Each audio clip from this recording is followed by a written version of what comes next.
Apocalipse, capítulo de número 2, é o nosso culto de ensino da palavra de Deus, capítulo 2, a partir do versículo de número 12. Qual é o título aí dessa leitura? Qual é a epígrafe que está na sua Bíblia? Terceira carta à igreja de Pérgamo. No culto de ensino, nós fazemos leituras com muita tranquilidade, com muita calma, porque o importante é que o público, que o rebanho, a ideia é que o rebanho tenha contato com o texto, que é a melhor parte, é ter o contato com a palavra, amém? Então vamos ler toda a carta à igreja de Pérgamo, que vai desde o versículo 12 até o 17. E ao anjo da igreja que está em Pérgamo escreve: isto diz aquele que tem a espada aguda de 2 fios. Eu sei as tuas obras, e onde habitas, que é onde está o trono de Satanás, e retens o meu nome, e não negaste a minha fé.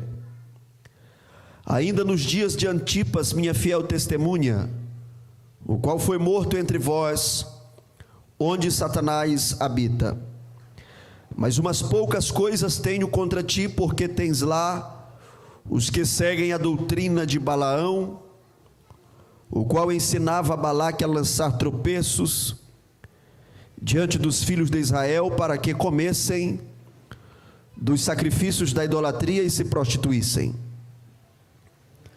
Assim tens também os que seguem a doutrina dos nicolaítas, o que eu aborreço. Arrepende-te, pois, quando não em breve virei a ti, e contra eles batalharei com a espada da minha boca. Quem tem ouvidos, ouça o que o Espírito diz às igrejas. Ao que vencer darei eu a comer do maná escondido, e dar-lhe-ei uma pedra branca, e na pedra um novo nome escrito, o qual ninguém conhece senão aquele que o recebe. Quem pode, diga amém. Queridos, nós vamos com muita objetividade focar aqui em alguns pontos a respeito dessa carta que Jesus endereçou à igreja de Pérgamo. Essa igreja, ela estava situada nessa cidade, a cidade de Pérgamo, uma importante cidade que dava uma atenção especial à educação. Inclusive nessa cidade estava localizada a segunda maior biblioteca do mundo da época, perdendo apenas para a biblioteca de Alexandria. E nessa disputa, eles importavam matéria-prima do Egito para fazerem seus livros, seus escritos. E nessa disputa, a cidade de Pérgamo perdeu o direito de importar matéria-prima e teve que desenvolver seu próprio material. Aí surgiu a palavra e o material chamado pergaminho. Quem já ouviu falar em pergaminho? Uma referência aos livros antigos. E a palavra pergaminho é exatamente porque esse material foi desenvolvido em Pérgamo. Em Pérgamo. E ali surgiu, foi formado, foi plantada uma igreja cristã. E essa igreja cresceu, desenvolveu, ganhou relevância. E com o passar do tempo, alguns problemas, algumas enfermidades acometeram essa igreja, o que ocasionou na interferência do próprio Cristo através dessa carta. E nós vamos identificar aqui alguns problemas que foram denunciados nesta carta. O primeiro problema, eu gostaria que você olhasse aí para o versículo 13. O versículo 13, eu vou pedir para a igreja ler o versículo 13. Em alto e bom som, o versículo 13. Apocalipse capítulo 2, verso 13. Todos os crentes participando, vamos ler esse texto. Eu vou contar até 3 e você lê. 1, 2, 3.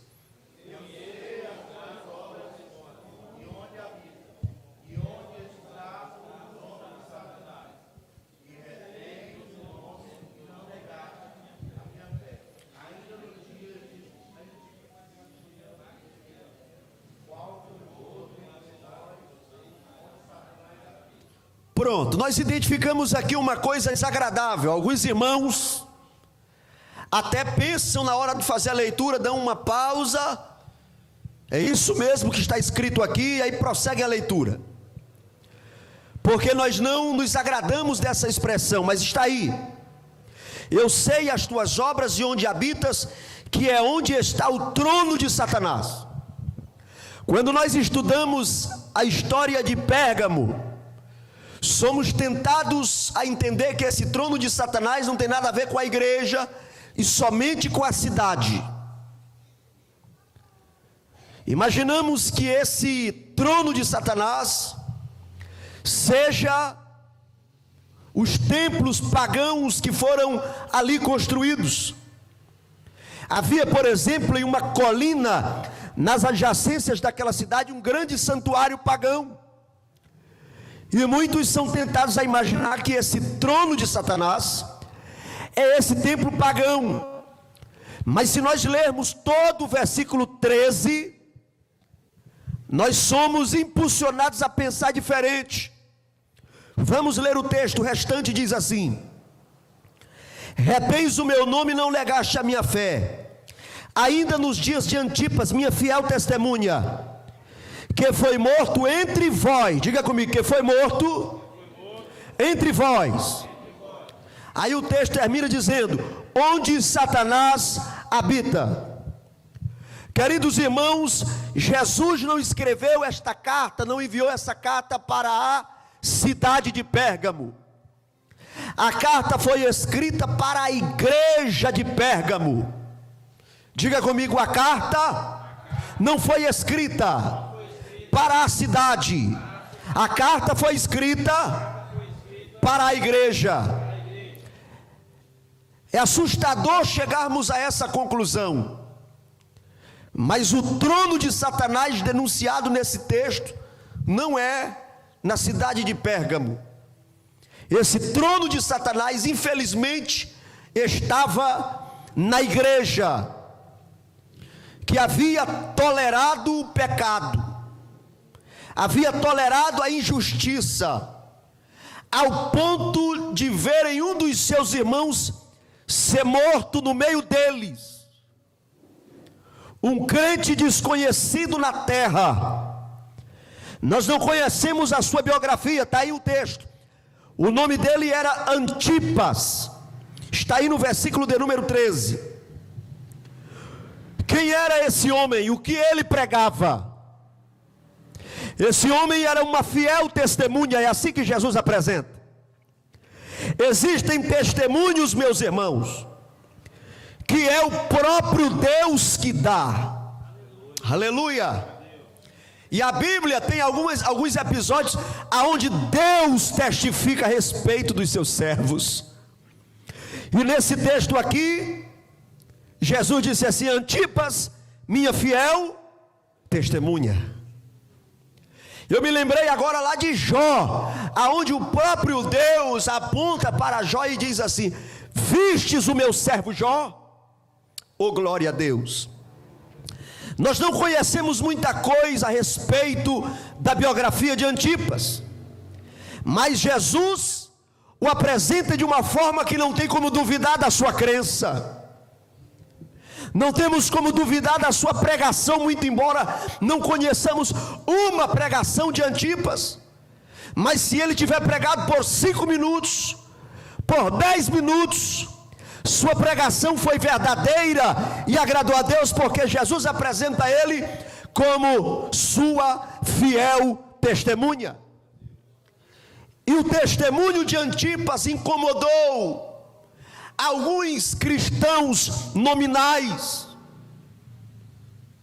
E esses cristãos nominais assassinaram Antipas dentro do contexto eclesiástico. E Jesus está dizendo que ali se institucionalizou, se instalou a influência maligna. O trono de Satanás foi colocado ali. E Jesus disse assim: entre vós. Essa é a realidade daquela igreja. Meus queridos irmãos, nós temos um adversário. E nós não podemos subestimá-lo. Ele existe, é estratégico. A Bíblia fala em Efésios capítulo 6, nas suas astutas ciladas. E a igreja do Senhor Jesus tem que entender que nós estamos em uma batalha espiritual. E nessa batalha espiritual não podemos baixar guarda. Porque se for cedido espaço, Satanás não somente entra, mas ele se instala e ele cria o seu trono. E Jesus está denunciando aqui que o trono de Satanás se instalou no meio daquela igreja. O versículo 14 nós vamos perceber aqui um item que permitiu que o trono de Satanás se instalasse no meio daquele povo. Vamos ler o versículo 14. Os desvios doutrinários, vamos ler. Mas umas poucas coisas tenho contra ti, porque tens lá os que seguem a doutrina de Balaão, o qual ensinava Balaque a lançar tropeços diante dos filhos de Israel, para que comessem dos sacrifícios da idolatria e se prostituíssem. Meus queridos irmãos, Jesus está denunciando que aquela igreja permitiu, dentro do seu contexto, o surgimento da doutrina, que é identificado aqui como doutrina de Balaão. É uma linguagem simbólica. Jesus está se referindo àquele personagem lá do livro de Números, capítulo 22, capítulo 23, e capítulos subsequentes. Ele é citado de novo no capítulo 31 de Números. Balaão era um adivinho, um profeta, foi contratado para profetizar contra o povo de Deus, mas quando ele abria a boca, Deus transformava a maldição em bênção. Ele tentou 3 vezes, mas não conseguiu amaldiçoar o povo de Deus. Então ele mudou a estratégia. Ele ensinou Balaque a preparar mulheres e colocar à margem do caminho dezenas, centenas de mulheres, sacerdotisas pagãs, sensuais, e elas seduziram os homens judeus, os homens de Israel, levaram eles à idolatria e ao pecado da prostituição, de modo que, por causa disso, se instalou no meio daquela comunidade. É só você ler. Se instalou no meio daquela comunidade uma praga que matou muitos dos israelitas. E dentro da igreja em Pérgamo, alguns pregadores se levantaram e começaram a pregar uma mensagem desprovida de compromisso e santidade. Olhe para cá para você entender.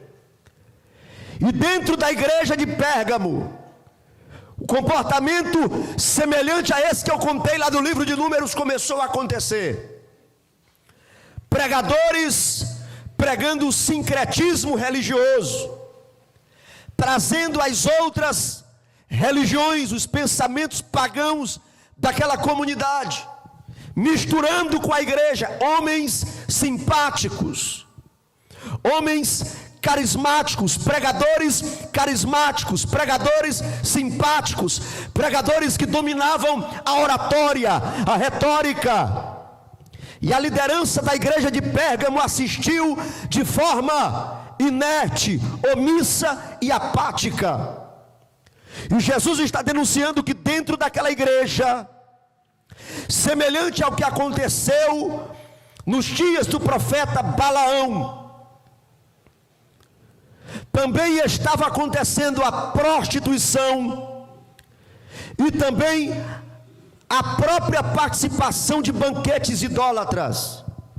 Aquela igreja perdeu o seu tecido moral, as suas fibras morais foram comprometidas, porque a testemunha fiel que havia dentro daquela igreja, Antipas, havia sido morta. A voz de Deus não era mais ouvida dentro daquela igreja. Não era uma igreja silenciosa, era uma igreja que havia muitas vozes. Havia muitas vozes, mas nenhuma delas era uma voz que representasse a vontade de Deus, a direção de Deus, os oráculos de Deus para a edificação do rebanho.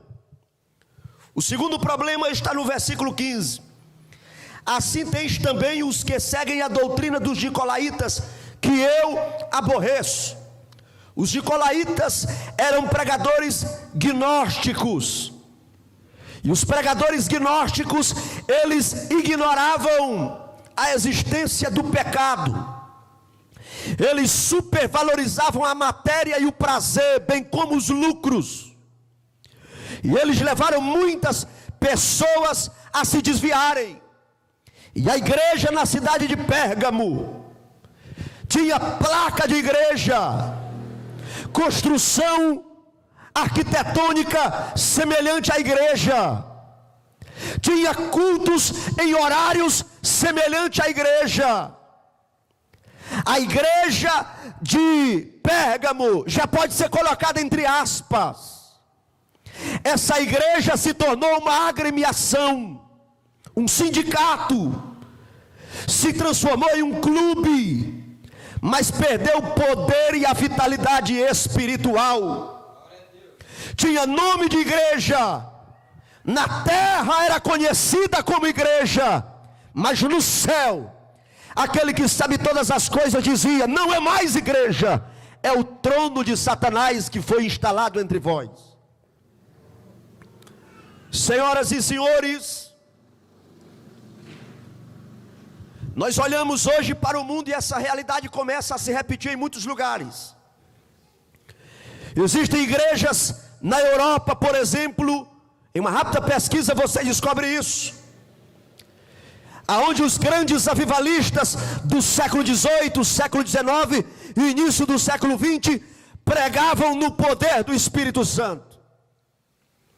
E esses homens morreram, seus sucessores deixaram a chama se apagar. E essas igrejas hoje são bares. Essas igrejas hoje não existem mais como instituição espiritual, porque nós temos um adversário que peleja todos os dias para roubar aquilo que Deus nos entregou. Mas a minha oração esta noite, o meu esforço, a minha dedicação, essa palavra é para que a chama que Jesus acendeu em nós continue acesa para a glória de Deus. E enquanto a trombeta não for tocada, para que Ele arrebate a sua igreja, nós possamos estar aqui nesse lugar, aqui nesta cidade, não como agremiação, não como um sindicato, mas como igreja viva de Cristo Jesus, aquele que nos chamou para a salvação. Quem pode adorá-lo essa noite? No versículo de número 16, entra em cena a misericórdia de Deus. Vamos acompanhar o texto. Jesus diz assim: arrepende-te, pois, quando não em breve virei a ti, contra eles batalharei com a espada da minha boca. Tem um texto da Bíblia que a gente gosta, lá em Romanos capítulo 8, verso 31, diz assim: se Deus é por nós, quem será contra nós? Romanos 8 e 31, quem gosta desse versículo? Eu gosto. Quem gosta? Eu digo a primeira parte e você repete aí: se Deus é por nós, se Deus é por nós. Agora vamos inverter esse versículo, porque esse versículo aqui foi invertido aqui no versículo de número 16. Aqui, meu amigo, é Deus contra eles. Quando nós citamos Romanos 8 e 31, se Deus é por nós, quem será contra nós? Agora imagine esse versículo invertido. E se Deus for contra nós, quem será por nós? Versículo 16: contra eles batalharei com a espada da minha boca. É a advertência: arrepende-te, senão virei contra eles. Versículo 17: quem tem ouvidos ouça o que o Espírito diz à igreja. Quem está olhando aí o versículo 17? Vamos ver as bênçãos para os vencedores, para aqueles que se arrependem. Jesus estava falando para a igreja: esse é o diagnóstico, mas se você se arrepender, se os crentes aí se arrependerem e sobreviverem a essa crise, tenho alguns presentes para os vencedores. Vamos olhar o versículo de número 17. Ao que vencer, primeira coisa, quem pode ler? Ao que vencer, darei eu a comer do maná escondido, e dar-lhe-ei uma pedra branca, e nela estará escrito um novo nome, o qual ninguém conhece senão aquele que a recebe. Primeira bênção, o maná escondido. Jesus Cristo disse: eu sou pão vivo que desceu do céu. Aleluia. Irmãos e irmãs, a nossa Santa Ceia que a gente faz aqui todo primeiro domingo do mês é apenas um ensaio para aquele dia glorioso onde os vencedores, aleluia, levante a sua mão se você tem essa esperança, em espírito de reverência e adoração. Imagine aquele dia, oh glória a Deus, estaremos na grande festa, aleluia, estaremos com Ele nos céus, e naquele dia participaremos do grande banquete nos céus de glória. Participaremos do maná escondido, do tempero escondido, da receita que o mundo não consegue copiar. Só os salvos participarão desta experiência extraordinária.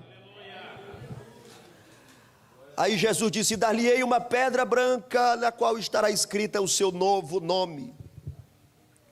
Queridos, na antiga Roma, os senadores escolhiam homens e mulheres de reputação inatacável. Pessoas de referência na sociedade eram escolhidas e recebiam um prêmio de reconhecimento público chamado tesserai. O tesserai era uma pedra branca que simbolizava um reconhecimento público. Outra situação que essa fala de Jesus nos faz lembrar era do perdão concedido a alguns presos que também recebiam uma pedra branca no tribunal. E aquela pedra branca era sinal de perdão e absolvição. Jesus está dizendo aqui: darei uma pedra branca na qual estará escrita seu novo nome. Significa que os céus reconhecerão os salvos, aleluia. Representa o perdão concedido por Jesus. Deixa eu ver aqui quem se sente perdoado aqui essa noite. Quem se sente perdoado? Você pode adorar porque Jesus já te perdoou. E quem está em Cristo, nova criatura é. E as coisas velhas se passaram, e eis que tudo se fez novo. Glória a Jesus. Nos minutos finais nós vamos agora para a carta da igreja de Tiatira, Bíblia aberta. Apocalipse capítulo 2, versículo 18. Apocalipse 2 e 18. Ao anjo da igreja em Tiatira escreva: estas coisas diz o Filho de Deus, que tem os olhos como chama de fogo e os pés semelhantes ao bronze polido. Conheço as obras que você realiza, o seu amor, a sua fé, o seu serviço, a sua perseverança e as suas últimas obras, mais numerosas do que as primeiras.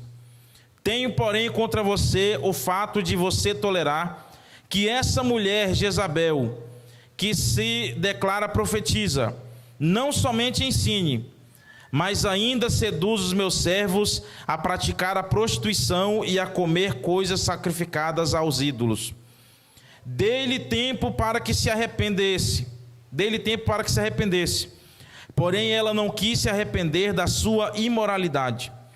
Eis que farei com que fique acamada, e trarei grande tribulação ao que com ela adulteram, caso não se arrependam das obras que ela incita. Matarei os seus filhos, e todas as igrejas saberão que eu sou aquele que sonda a mente e corações, e retribuirei a cada um de vocês segundo as suas obras. Digo, porém, aos demais de Tiatira, a todos aqueles que não seguem essa doutrina e que não conheceram, como eles dizem, as coisas profundas de Satanás, não porei outra carga sobre vocês. Tão somente conservem o que vocês têm até que eu venha. Ao vencedor que guardar até o fim as minhas obras, eu lhe darei autoridade sobre as nações, e com cetro de ferro as governará, e as reduzirá a pedaços como se fossem objetos de ferro. Assim como também eu recebi a autoridade de meu Pai, eu lhe darei ainda a estrela da manhã. Quem tem ouvidos, ouça o que o Espírito diz às igrejas. Quem pode, diga amém. Vamos para a quarta carta à igreja de Tiatira. Quando Paulo chegou na Europa, a primeira cidade que ele chegou foi a cidade de Filipos. Ele evangelizou uma mulher por nome Lídia, que era empresária do ramo da indústria têxtil. E provavelmente essa mulher, que era de Tiatira, foi quem levou o evangelho para essa igreja, para essa cidade. Surgiu ali uma igreja. Tiatira hoje fica no território da Turquia. Surgiu ali uma igreja que cresceu, que se desenvolveu, e lamentavelmente foi atingida por problemas que incomodaram o próprio Deus, e Jesus também enviou uma carta a esta igreja, através do ministério de João, o evangelista. E eu gostaria de citar como Jesus se apresentou. Primeiro, versículo 18, Jesus se apresenta como Filho de Deus. Filho de Deus. Segundo, Jesus se apresenta como aquele que tem olhos de fogo, como chamas de fogo. E em terceiro lugar, pés semelhante ao latão reluzente. Em outras versões diz, bronze polido. Nós temos aqui uma referência à onisciência e também à onipresença de Jesus. Olhos como chama de fogo, ele é onisciente, ele vê todas as coisas, ele sabe de todas as coisas. Os pés reluzentes como latão, os seus pés não são impedidos de chegarem a lugar algum. Jesus, ele vê todas as coisas, e ele pode estar em todos os lugares. Esses pés como latão reluzente também é uma referência à justiça, a justiça de nosso Senhor e Salvador Jesus. Vamos ler o versículo 19. Eu conheço as tuas obras. Olhe para cá. Essa carta aqui, ela é ao anjo da igreja. Quando nós começamos ano passado esta série de ensino, nós citamos que é uma das formas de identificar o pastor da igreja na Bíblia é o anjo da igreja. E se os irmãos se lembrarem, eu falei naquela ocasião que é o anjo que é da igreja e não a igreja que é do anjo. O anjo da igreja, o pastor da igreja. E esse pastor da igreja de Tiatira, ele tinha boas virtudes, ele tinha bons adjetivos. E nós vamos citar aqui alguns desses adjetivos aí no versículo 19. Eu conheço as tuas obras. Em primeiro lugar, a tua caridade, o teu amor. Quem identificou na Bíblia aí a primeira característica? A tua caridade. Encontraram? Nas outras versões tem a palavra amor. Então a primeira característica desse pastor é que ele era um pastor de caridade, ele era um pastor cheio de amor. E não tem como ser pastor sem esse sentimento, sem essa marca. Precisa amar. Precisa amar. A segunda característica desse pastor é que ele trabalhava. Conheço o teu serviço. Ele trabalhava. A terceira marca desse pastor é que ele tinha fé. Conheço a tua fé. Coisa triste é você congregar numa igreja que o pastor não tem fé. Está aí no versículo 19, conheço a tua. Outra coisa que o pastor precisa ter, está aí, em quarto lugar. Eu não vou comentar muito sobre isso aí não. Precisa ter paciência. Em outras versões, perseverança. Precisa ser paciente. Amém ou não amém? Precisa ser paciente. E esse pastor tinha essas qualidades, esses adjetivos. Mas no versículo de número 20, Jesus vai dar o diagnóstico daquela igreja, a igreja de Tiatira. E esse pastor era participante desse problema que se construiu ali dentro. Acompanhe para você entender. Versículo de número 20, eu vou pedir que a igreja leia em alto e bom som, independente da tua versão. Vou contar até 3 e você lê o versículo 20. É culto de ensino, vamos ler a Bíblia. 1, 2, 3.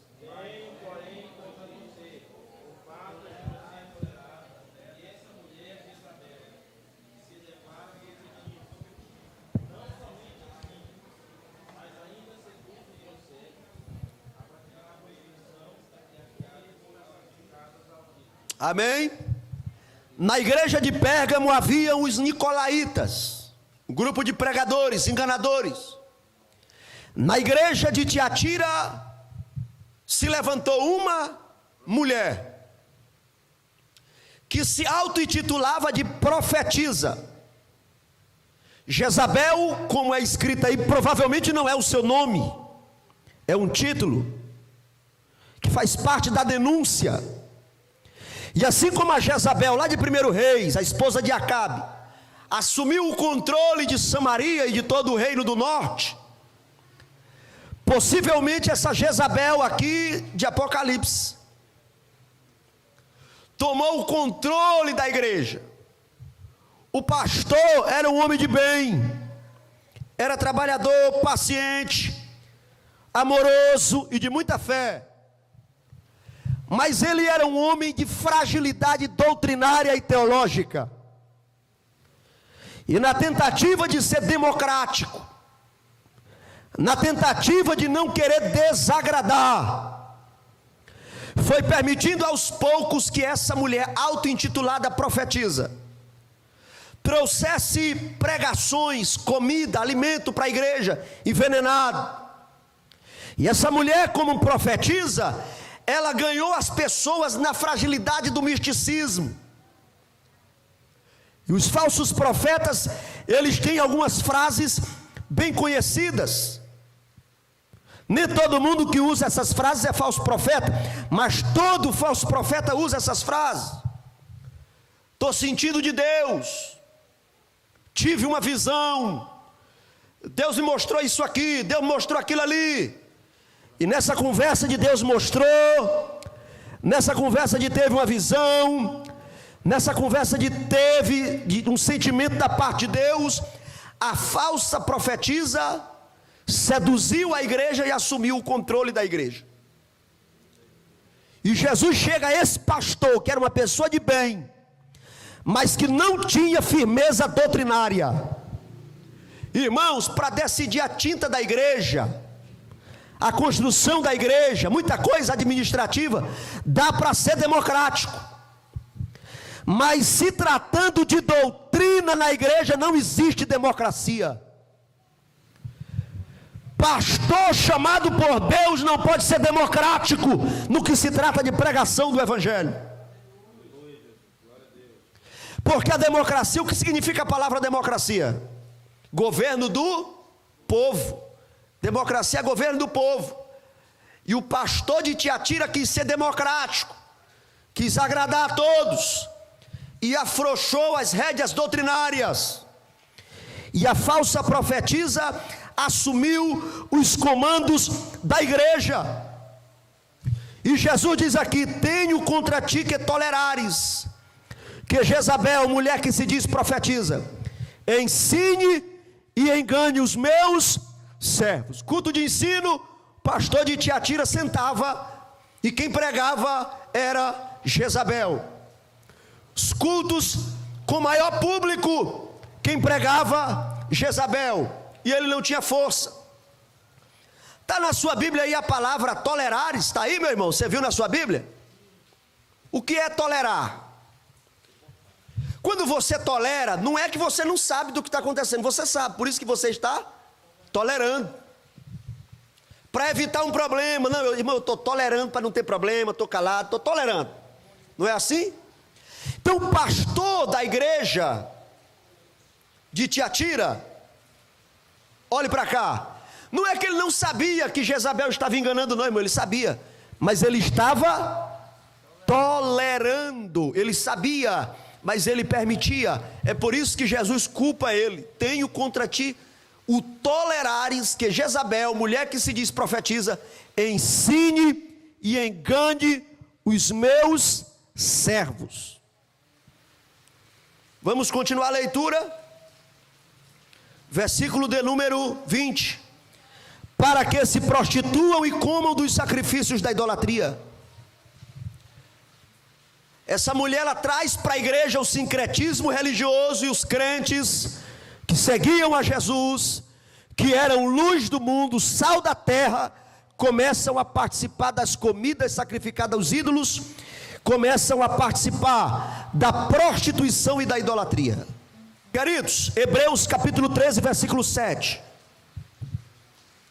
Hebreus capítulo 13, versículo 7, o escritor diz assim: lembrai-vos dos vossos pastores, que vos falaram a palavra de Deus. Diga comigo assim: o papel do pastor é falar a palavra de Deus.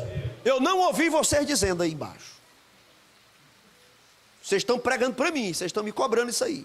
Então diga, levante o dedão, assim, aquele dedo da coragem, levante. Bora, irmãos, participe, aponta para cá, para o pastor aqui, e diga assim: é serviço do pastor falar a palavra de Deus. Aleluia. Irmão, o pastor, ele é responsável pela locomotiva doutrinária da igreja. O pastor, ele não tem compromisso com o índice de aceitação da terra. O que deve preocupar o pastor é a aprovação do céu. Aleluia. E eu vou dizer um negócio aqui para os senhores e para as senhoras, debaixo da autoridade do Espírito Santo: aonde tem uma Bíblia aberta, Jezabel não se cria. Amém ou não amém? Você pode entrar nessa confusão aí comigo? Vamos lá. Aonde tem Bíblia aberta, Jezabel não se cria. Aleluia. É só pregar a Bíblia. Tem textos da Bíblia. Um dia eu estava pregando num lugar, e eu preguei nesse texto aqui. Só a leitura desse texto aqui, incomodou algumas pessoas. De noite, enquanto eu dormia, eu tive um sonho espiritual. Deus me mostrou algumas pessoas tentando invadir o púlpito para me enforcar. E eu disse: a pregação está incomodando a terra, mas o Deus dos céus me guardava. Era só tentativa, ninguém subia no púlpito para me enforcar. Oh glória, aleluia.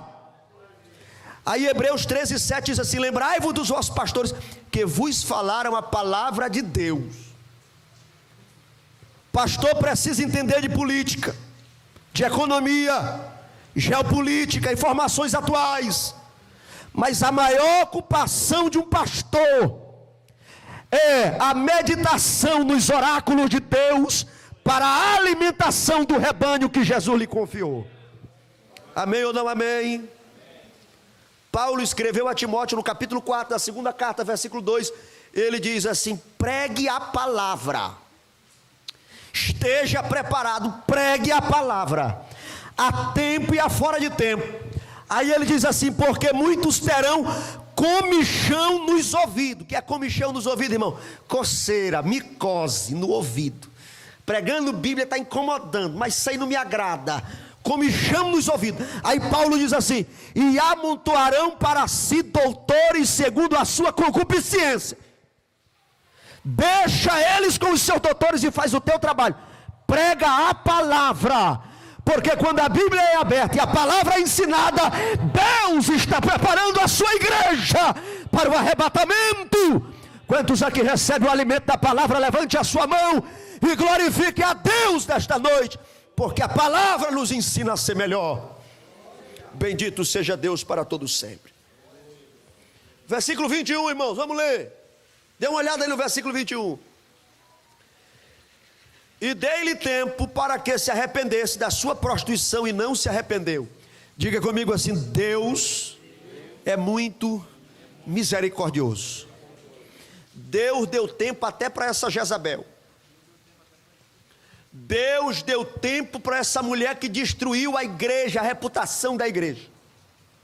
Ela tomou as rédeas da igreja. Tomou as rédeas da igreja. Eu, mas a irmã Érica, algum tempo atrás, fomos chamados para visitar alguém. E a pessoa apresentou um currículo, assim, agradabilíssimo, invejável. E uma das especialidades era que era palestrante de família há mais de 30 anos, palestrante de casais. E eu disse: cadê o seu marido? E aí a pessoa já começou a titubear, a incompridar a conversa. Cadê o seu marido? Como é que você é palestrante de casais, de família? Cadê o seu marido? Cadê o seu casamento? Não, é porque teve um problema, o inimigo se levantou. E aí a gente está ainda em processo de divórcio. Abri a Bíblia, li um texto, irmão, sem comentar, sem ofender. A igreja, inclusive, ajudou. De alguma forma, na área social que a gente tem que fazer, independente de quem seja. Mas essa pessoa olhou para mim e se afastou e disse: não dá para ficar perto desse pastor. Não dá para ficar. Aonde se abre a Bíblia, o espírito de Jezabel não se cria. Nem adianta. Amém ou não amém? Mas Deus é tão misericordioso que Ele diz aqui: dei-lhe tempo para que se arrependesse, mas não se arrependeu. Irmão, Deus dá tempo para todo mundo. Oh, mas morreu tão novo, que tragédia. Mas Deus deu tempo. Ah, mas não teve nem tempo. Teve, Deus deu tempo. Até para Jezabel de Tiatira, Deus deu tempo. Vamos para o versículo de número 22. Leia, irmão, a palavra sem medo, vamos ler. Eis que a porei numa cama, e sobre os que adulteram com ela virá grande tribulação, se não se arrependerem das suas obras. E ferirei de morte a seus filhos, e todas as igrejas saberão que eu sou aquele que sonda as mentes e os corações, e darei a cada um de vós segundo as vossas obras. Olhe para cá. Nem toda tragédia que acontece com um crente é sinal que esse crente estava em pecado. Essa semana um pastor, um homem de Deus do estado do Maranhão, o carro que ele estava, sexta-feira da semana passada, se chocou com outro carro, caiu numa vala perto da minha cidade, Natal. E esse carro pegou fogo, e o pastor Marcos Aurélio, um santo homem de Deus, ficou preso nas ferragens, as pessoas tentando tirá-lo, e ele lúcido, olhando. E as chamas aumentam e consomem, e eles não conseguem, por volta de 9:30 da noite, eles não conseguem tirar o pastor ali de dentro. E aquele pastor, de um testemunho inatacável, morreu consumido pela chama. Porque homens de Deus também morrem de forma trágica. Estevão morreu apedrejado. Isaías morreu cerrado ao meio. Pastor Estevão Ângelo de Souza morreu em um acidente automobilístico em 1996. Um líder da nossa convenção Seadema por mais de 30 anos. E o seu corpo, partes do seu corpo foram arrancadas. Homens de Deus, mulheres de Deus também morrem de forma trágica. Mas existem tragédias que é o tratar de Deus. Nem toda doença é sinal de pecado, mas tem doença que é Deus punindo. Olha o que o texto diz assim: eis que a porei numa cama, e sobre os que adulteram com ela virá grande tribulação, se não se arrependerem das suas obras. E o versículo 23 diz assim: e ferirei de morte aos seus filhos. Tem gente que acha que o Deus do Antigo Testamento é um e o Deus do Novo Testamento é outro. Teve um ateu aí que blasfemava de igreja, criticava Deus, e o helicóptero caiu com ele em São Paulo, no meio de uma avenida, um conhecido jornalista. E o helicóptero caiu com ele, e as pessoas ainda viram ele no meio das chamas. Mas teve muito crente dizendo, defendendo: não, Deus não é assim, isso foi apenas um acidente. Irmãos, o mesmo Deus do Antigo Testamento é o mesmo Deus do Novo Testamento, eu lhe provo. Atos capítulo de número 5, foi Deus que matou Ananias e Safira, porque desonraram a casa de Deus. Diga comigo aí: Deus é o mesmo. Bem forte: Deus é o mesmo.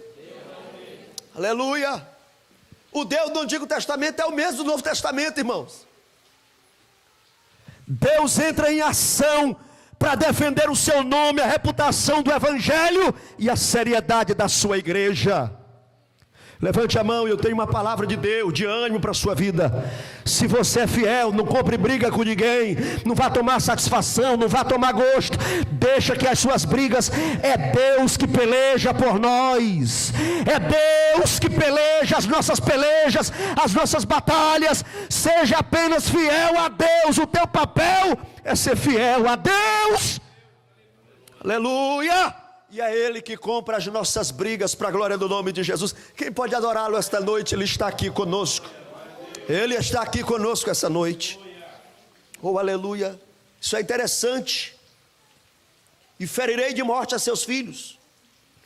Uma das pragas lá no Egito foi ferir de morte os primogênitos. Desde o primogênito lá do trono, filho de Faraó.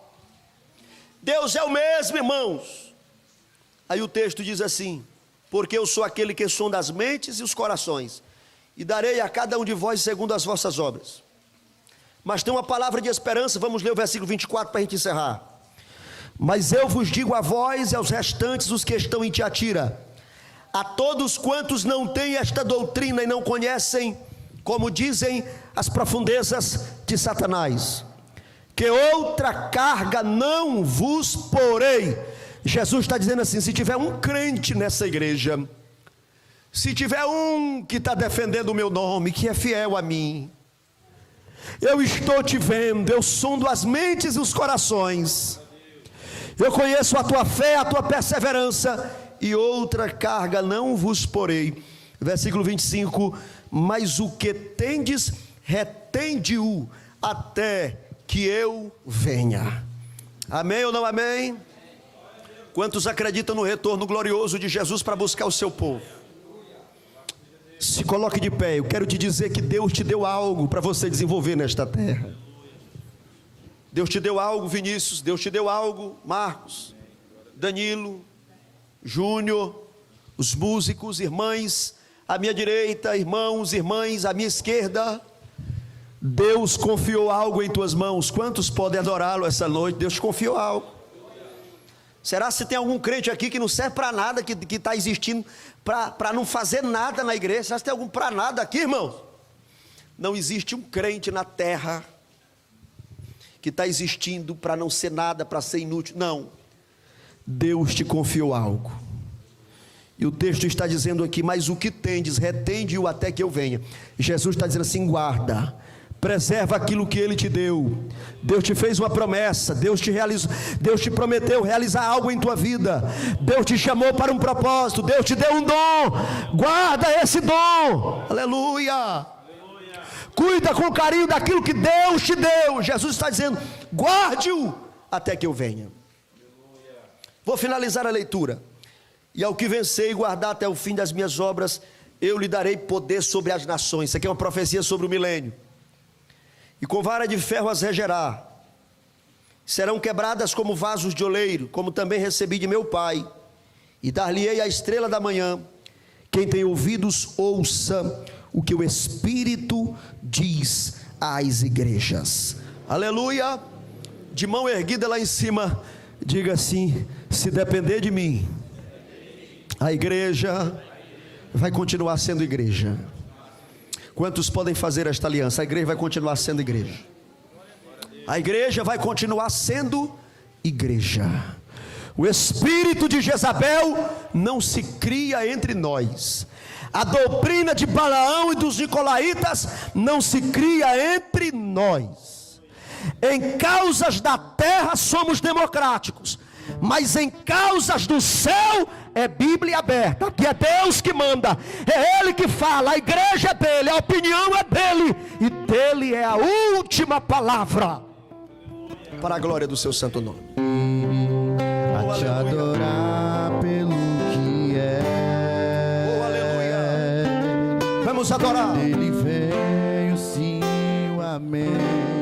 Somente dele, mais ninguém. A Deus seja Oh, aleluia. Oh, glória. Se Deus fizer, Ele é Deus. Se não fizer, Ele é Deus. Se a porta abrir, Ele é Deus. Mas se fechar, continua sendo Deus. Se a doença vier, Ele é Deus. Se curado eu for, Ele é Deus. Se tudo der certo, Ele é Deus. Mas se não der, continua sendo Deus. Minha fé está firmada nas coisas que podes fazer. Quem pode adorar? Eu aprendi a te Oh, adorar Jesus. pelo que é. Coisa boa é te adorar, meu Pai. Ele vem o sim, o amém. É Ele que decide, igreja. Dele mais ninguém. Meu Deus, como tu és maravilhoso.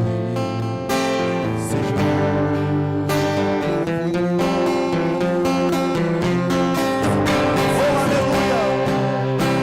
Deus, se não quiser, Declare aí que Ele é Deus. se a porta abrir, Ele é Deus. Mas se fechar, continua sendo Deus. Se a doença vier, Ele é Deus. Se curado eu for, Ele é Deus. Se tudo der certo, Ele é Deus. Mas se não der, continua sendo Deus. Eu não adoro pelo que Ele faz, eu adoro pelo que Ele é. Haja o que houver, sempre serás Deus.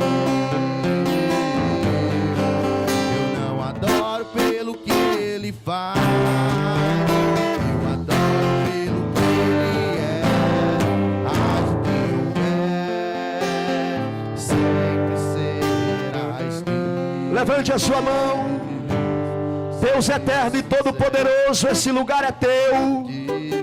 Essa igreja é tua, esses crentes são teus. Senhor, e a nossa batalha, a nossa guerra, a nossa peleja é para que a igreja não perca a sua fibra moral, seu tecido doutrinário, teológico. Senhor, e nós abrimos a Bíblia nesta noite, Senhor, e fizemos a exposição do texto. Nós pedimos que essa palavra, meu Deus, venha prosperar no coração de cada crente que está aqui essa noite. Meu Deus, anima os nossos corações, nos dê força para resistir, meu Deus, os apelos imorais do espírito de Jezabel, do espírito dos nicolaítas, meu Deus, das forças que pelejam contra a igreja. Que a igreja seja forte pelo poder da palavra, na força do Espírito Santo, que ela continue vencendo para a glória de Deus.